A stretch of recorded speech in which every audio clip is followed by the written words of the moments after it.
Class में मैं आप लोगों को ना इस डायग्राम के बारे में थोड़ा सा बताता हूँ। ये बेसिकली एक मैप है, ठीक है, और इसके ऊपर ना आप लोगों को ये लाइंस नज़र आ रही हैं, ठीक है। कुछ लाइंस इस तरह गई हुई हैं और कुछ लाइंस इस तरह से गई हुई हैं, सही है। तो मैं आपको इसका बता दूं कि एक होती है लाइन ऑफ लैटिट्यूड और दूसरी होती है लाइन ऑफ लॉन्गिट्यूड। अब दोनों में फ़र्क क्या होता है? ये मैप है, ठीक है, इसके ऊपर ये लाइंस जा रही हैं, एक इस तरह जा रही है और एक इस तरह जा रही है, ठीक है।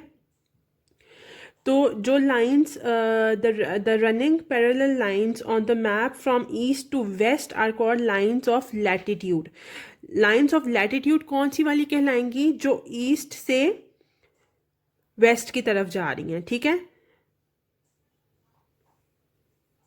जो ईस्ट से वेस्ट की तरफ जा रही हैं उनको हम कहेंगे लाइन ऑफ लैटिट्यूड, और जो जा रही हैं और जो लाइंस रनिंग पैरेलल नॉर्थ से साउथ, लाइक नॉर्थ से साउथ कौन सी लाइन है? ये वाली जो इस तरह से लगी हुई है ना, ये है नॉर्थ टू साउथ, ठीक है, और ये है लाइंस ऑफ लॉन्गिट्यूड, ठीक है। और लाइंस ऑफ लैटिट्यूड कौन सी हैं? जो ईस्ट से वेस्ट की तरफ जा रही हैं, सही है। तो ये आप लोगों ने फ़र्क जो है याद रखना है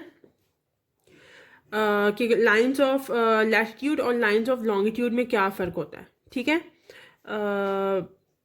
अगर इसमें कोई कन्फ्यूजन है, कुछ है, तो मुझसे पूछ लीजिएगा दोबारा, ठीक है।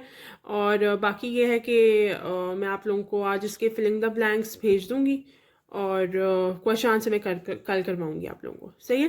Good luck.